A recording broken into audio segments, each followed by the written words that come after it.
Welcome everyone. In this video, we will be getting started with Terraform. I'm gonna make an introduction to infrastructure management and infrastructure as code to start this session. Then we will take a look at Terraform itself. I'm gonna tell you what Terraform is and what it can do for us. Another thing is that we will then take a look at Terraform files so we know what type of data structures we will be dealing with when using Terraform, what are the differences between the main types of files, and finally we will also see how to install the Terraform software. If you guys were to think about infrastructure management from the software deployment and software development perspective, we have three main methods of accessing our infrastructure, which is where we will run our software. One is going to be to use the console. The second method is going to be to use the command line or some sort of scripts. And the third approach is going to be to use infrastructure as code. Let's now take a look at all of these three methods and talk about the differences between them. First, we've got the console, or just the graphical user interface access, which is probably the simplest method to use. We can click throughout the GUI and build our infrastructure using this approach, this simple approach. Of course, this holds true for cloud systems and also other type of infrastructure that supports graphical user interface. The drawback is that this method is slow, it is prone to errors, and it is hard to reproduce and also not scalable. Think about creating 100 of different compute engine instances in the cloud using the console. There will be a lot of things to click on, and there is a huge potential for making errors when you deploy another round of VMs. Another approach is going to be to use the command line, which is how we can sort of like program the infrastructure in a way that we will be typing commands, using commands to tell the system what we want to create, what we want to accomplish. We could then group those commands into scripts or basically small programs to kind of like batch the configuration, or we could send those commands across an API to communicate with a remote system. I would say that this is an example of an early automation, which is when we want to come up with a repetitive configuration scheme. We want to be able to reproduce the environment using with the desired state that is always the same, that never changes. We want to come up with the same exact infrastructure multiple times. It's slightly more scalable, but the main problem is that things like individual commands, obviously there's going to be a lot of coding to accomplish this. Now, if you write those scripts, the problem is that people tend to use their own style for scripts, and this is not something that's necessarily formalized or standardized, especially when you're dealing with different providers, with different cloud systems, for instance. So this is not the final, I would say, solution for automation. It gives you some sort of automation. It gives you a feeling of automation, but it's not real automation. A real automation comes with infrastructure as code. Our third method, this is an example of a modern approach that is gonna specifically fit into DevOps workflows and cloud native architectures. This approach is gonna fit those scenarios really well. You can think of DevOps as sort of an approach of building, creating software faster, safer, and in a more collaborative way. With infrastructure as code, we will come up with a standardized, formalized approach that gives us the ability to deploy infrastructure really fast. It gives us the ability to deploy scalable infrastructure without running into too many problems during the deployment. And also the end result of the deployment is always going to be the same. This approach, the IaC, makes it pretty easy to collaborate within the team so that multiple employees can create infrastructure, update infrastructure in about the same time.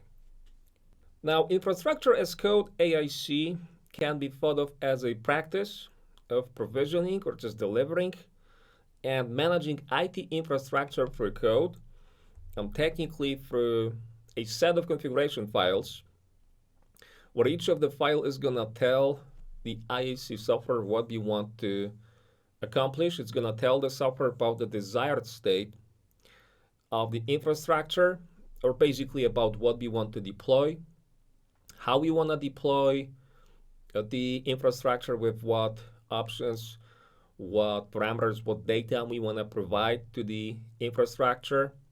And it is also going to give us the ability to easily update this infrastructure and possibly remove it. Now, in terms of what we can deploy with IaC, it's going to be anything that your cloud or any type of other provider that IaC software supports allows you to deploy, like virtual machines or just compute engine instances, servers, load balancers, virtual private clouds, subnets, then different types of security rules, so firewall stuff, and a lot of other things depending on the provider. Infrastructure as code has several advantages. First of which is speed. Of course, machines or just computers can deploy infrastructure much faster than humans. The second advantage is consistency. With assuming that the code that we are using has not changed and we rerun the deployment, we will get the same exact state of the infrastructure as before when deploying the code for the first time. So this way we can be sure of the results. And next is version control, which helps teams to collaborate. We can share our code, update it in a collaborative fashion, and more importantly, also version it, kind of like add it to the commit log, so we come up with a lot of different versions of our code, and this way can also quickly revert to the last working configuration. If there is some sort of a problem with new code, with the updated code, we can quickly go a step back and restore the previously working version of our infrastructure. And the last advantage, documentation. Since the code is written in configuration files, we can comment at those files, add some descriptions, and the configuration file itself this way is going to act as documentation for what this code is going to create on the provider side. A lot of advantages here with IaC. This is definitely the best approach to automating your IT infrastructure. More scalable, I would also say easier to use, and less prone to errors comparing to the console or command line interface approach. Now, what is Terraform? Terraform is an open source infrastructure provisioning tool. So this is an example of IaC software that was created by HashiCorp and written in the Go programming language. The great thing about Terraform is that it is really easy to use it, even for those who have little to no programming experience. You can run this software from a regular PC or a laptop. It doesn't need connection with some sort of a server or external services to use it. It doesn't need an fancy installation, additional complicated software. It's something that you can basically install on your PC and start using to deploy the infrastructure. Terraform supports a variety of so-called providers. You can think of a provider as of the place where you will deploy the infrastructure.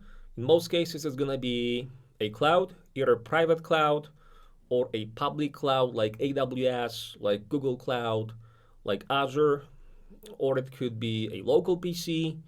You could even use Terraform to create modified files and do basic things on your laptop or PC.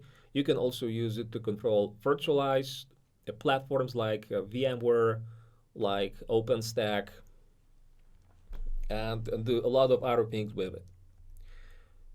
Okay, using Terraform is simple. Terraform follows a really simple workflow. First, you want to write the code that describes what you want to accomplish on the provider side, which is again how you describe the infrastructure. Next, you will plan the changes so you get a preview of what the tool will want to deploy in the cloud. You still have an option to wait and not deploy not make the changes before you finish the review. You can check everything at this stage, see if there is going to be some potential problems. If there are, you can update the code and plan once again. So think of the plan phase as of a review. Then you will apply the changes if you are good with them. This is how the system is going to push the changes to the provider and create the infrastructure. And at this point, you can either update the code to change something on the provider side, or if you're done with the resources, you can essentially remove them with just one command. So Terraform is also able to clean everything up for you, so you don't have to pay for what you would normally have to pay if you plan to use it. Terraform uses a special language known as HCL, which is an example of a declarative programming language. Declarative programming language means that the code that you write in this language is going to describe the final state, or just the desired state in this case, of the infrastructure, or just something that we want to accomplish with this code. And we don't need to worry about anything in between, like especially like the order of the configuration blocks, because the software is going to figure that out on its own. So you don't have to think about what needs to be created first, like for a VM to run, maybe a subnet, maybe an IP address. As long as those parameters are in the code, the order doesn't matter.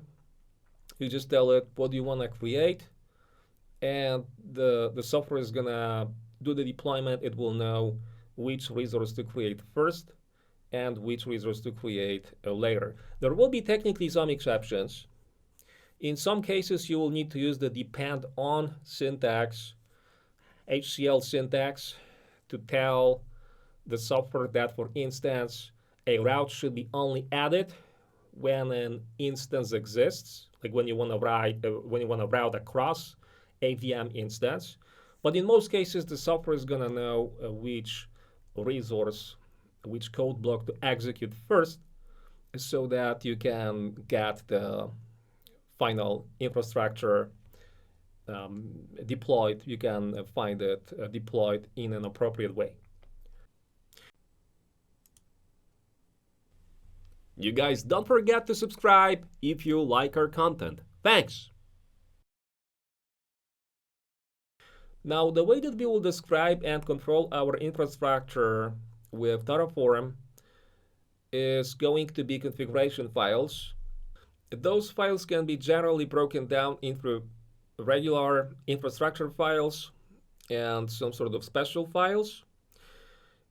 Infrastructure files, it's all the stuff that ends with .tf. TF is the main extension for Terraform files. And even if you could technically describe your entire infrastructure using just a single file, put everything into one file, like define your networks, your subnets, your compute engine instances, firewall rules, and everything else that you need for your applications. This is not a best practice, because with this approach, you could potentially run into problems when you plan to modify or just update the code. Say you want to update a single VM instance, but as a mistake, you accidentally updated something else in the code. This is going to break other resources that were previously working fine. So first and foremost, you want to ideally, as a best practice and my recommendation, split the code into multiple files. And as an industry convention, you would use a main.tf to keep your core configuration, and then probably add files like variables.tf to keep the variables, outputs.tf for output data, and possibly providers.tf to define the providers you will be working with. Now, as an additional best practice, I would also use folders to separate my files across them. Okay, the problem is that Terraform is going to run all TF files that it sees within a folder. So when you execute the changes, or basically when you plan and execute the changes, it's going to take all of the .tf files in a folder into account and try to deploy everything. So when you put those files into different folders, you have more control over what portion of the infrastructure you will actually want to deploy or simply update. So for instance, like the simplest example would be to use a single .tf file. Industry convention is to call this file main.tf, and this is where we could potentially define our VPCs, our subnets, our VMs, routes, and so on and so forth, all within a single file. Okay, so as I said, the problem is that when you change, let's say you want to change VMs, you could accidentally modify subnets or maybe route something else, and you will break the deployment. So ideally, if you want to put, let's say, VPCs into vpc.tf, this is just an example. Of course, at the end of the day, it depends on how many resources you have to deploy. Or you can basically keep networking stuff, let's say network, in one file, and then put variables to another file, and then separate the application portion from the network and so on. That's when you are splitting the files. But now, as I mentioned, when you run Terraform, it's gonna execute the code that is stored across all those different files, because at this point we assume that those files are part of a single folder. So a better approach may be to put the network configuration into folder 1, make it part of one folder, and then keep the main and, let's say, the variables in another folder. Let's call it app, because this stuff is going to define the code that is sort of like related to the infrastructure that you use, that you modify really often to change something for your applications, whatever they need. So this way, when you make changes over here, you don't affect the network configuration, and this way you avoid any potential problems with other portions of the infrastructure. There is also a bunch of other files that we will see, one of which is the Terraform.tf state. This file describes the deployed infrastructure so that Terraform knows what's already in place on the provider side. So think of that as follows. Before you run Terraform, you've got some configuration in the cloud, or maybe you don't have anything. This is known as the current state. The current state is what's deployed, what's real, what's working, what exists in the cloud right now. Then you run Terraform. So Terraform makes some changes or basically adds infrastructure to the cloud. Where what Terraform does was our desired state, or just what Terraform will do is going to be the desired state. So when the Terraform finishes its job, we end up with the desired state, plus possibly with something we already had in the cloud, assuming that it doesn't overlap with what Terraform wants to do, because if Terraform detects that there is going to be an overlap between what you already have and what it is told to deploy, it's going to try to fix it to make sure that you end up with what you wanted in the Terraform configuration. So let's make it simple. Let's say we've got the following Terraform code. The idea is to add 2 virtual machines and let's say 1 VPC network. This is my code, which is what makes my desired state. Let's call it the state. I want to add 2 VMs and 1 VPC in the cloud. Okay, so once I run this code, we're going to end up with what is known as the current state, which is going to be the result of this configuration.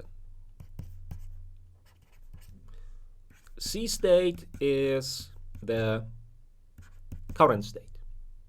And this is what Terraform is going to store inside of the terraform.tf state file. So it knows what's already in place, what we've got on the provider side, just in case if we want to make some changes. I'm going to say that this was step 1. We ran the Terraform code for the first time, and then let's say that we want to make another change. We want to add an additional VM. Let's call it VM3. So this is my new desired state, or just a desired state because we already deployed the configuration, which means that Terraform is now going to look at the TF state file to get the current state, which is this over here. It's going to know that we already have 2 VMs and 1 VPC. This is what we have over here. And since we only want to add on top, so we still assume that the configuration file is talking about 2 VPCs, 2 VMs and 1 VPC. It knows that this, since this stuff is already in place, it is only supposed to add another VM to match the desired state. So when we run this for the second time, we will also immediately update the terraform.tf state file so that Terraform knows that we have 3 virtual machines and 1 VPC. This makes my new current state for this provider. There is also terraform.log.hcl special file that is used to ensure provider consistency. It's all about the versioning and making sure that the Terraform uses the same exact version of the so-called provider plugin, kind of like provider API. That ensures consistency for what's in the code and what's deployed. And the last one is going to be a file that uses the .tf-vars extension, which is one way of defining input for our variables. We will get back to this concept in our next session. For now, the last thing I want to show you this time is going to be Terraform installation. I want to show you how to install Terraform on your PC and how to verify if installation is successful. Terraform software is just one binary, just one file that we will need to somehow install on our PC. There's a few different ways how we can do this. We don't need any type of servers, databases, additional licenses. There is a free license that is sufficient for many cases. For most cases, I would say, unless you need some sort of fancy functionality for large production networks, you will be fine with the free Terraform version. Remember, this was an open source software. The installation is going to depend on the operating system. We've got two ways how we can install Terraform. One is going to be to use a package manager like Homebrew for macOS or maybe Chocolatey for Windows. If you're a Linux user, you could use apt on Ubuntu Debian or on Red Hat, CentOS. Go ahead and use Yum. And the second way is going to be to basically download a binary. So remember, the Terraform software is just one core binary file that you can download and install on the underlying operating system. Okay, I'm gonna download the binary. Actually, I have downloaded it. I'm using Windows, and I'm gonna show you that when you download and extract the binary, you will end up with two files, license and the Terraform application. Now, the only thing you need to do, so once you extract it to a folder, the only thing you need to do on Windows is going to be to add the application, the Terraform application, to the path environment variable, which we can do by going to the control plane. I'm going to open up control plane. And then we will look for environment. And we will add the system environment variables, which is going to get you to system properties, and then our advanced, and then environment variables at the bottom right. We need to go down to system variables, select the path variable, added it, and browse and add the Terraform folder. So as you can tell, I have this in place because I've already installed this software, but this is exactly what you need to do on the OS side. If you're using a package manager, you will not have to worry about those additional steps. Okay, there is also a bunch of tutorials on this website that show you how to go for the installation. You can just go ahead and say Terraform installation tutorial on Google, and they show you exactly how to do the installation of the different operating systems. Now, once you've got the Terraform software in place, one additional thing you should install, or you should get, technically optional, but I would say necessary, is going to be a special code editor, actually any code editor that supports the Terraform extension. Technically, you could write the Terraform code using a text editor, but the problem is that a regular editor like Notepad, it doesn't give you any type of support for the code that you write. So it's not gonna point you the code syntax errors. It's not gonna give you the syntax highlighting, and it will not help with auto completion. So as a recommendation, as a best practice, go ahead and install something for code edition like VS Code, maybe VS Codium. These two are probably the most commonly used code editors for Terraform. When you've got the editor in place, also install the HashiCorp Terraform extension or any other similar extension that is gonna help you with the syntax. I'm using VS Codium. So we just need to open a folder, which is where you wanna place your code. Then add a file. Let's say that this is gonna be main.tf. Since I've got the extension in place, we see that it recognizes the syntax. But if you don't have any extension, just go ahead and switch to the extensions tab and say Terraform. And again, the HashiCorp Terraform, this is an official extension. That's the way to go, in my opinion. There are some others, but I used to use this one. This is officially supported. It gets constant updates. Way to go for Terraform.